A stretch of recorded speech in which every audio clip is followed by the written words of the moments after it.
Bom pessoal, estamos com mais um vídeo aqui do Masalu Motopeças. E nesse caso aqui é um motor da 150, que já está aberto. Ele estava fazendo um barulho que eu suspeitava da campana da embreagem.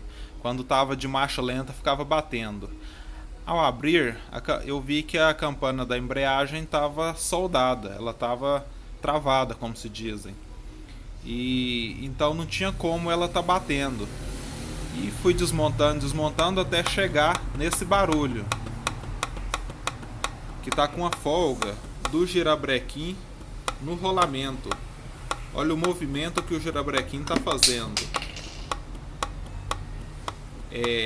Isso aqui, quando a motor tá em marcha lenta, bate muito, faz muito barulho. Ele não pode fazer esse movimento.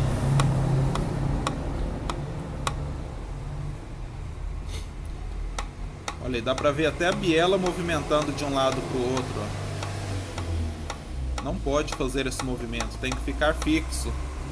Dá uma olhada aqui do outro lado. Ó.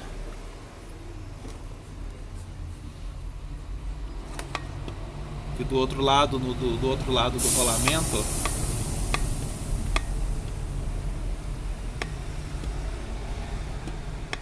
Dá pra observar um pouco do movimento e observa o barulho.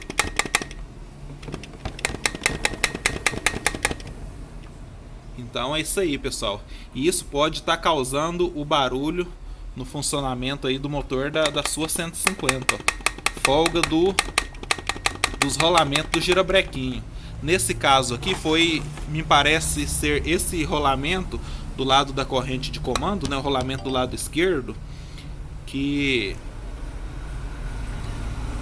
a folga está acontecendo, não sei se está dando para observar no vídeo, a folga está acontecendo dentro do rolamento, na parte de dentro do rolamento, do eixo no rolamento.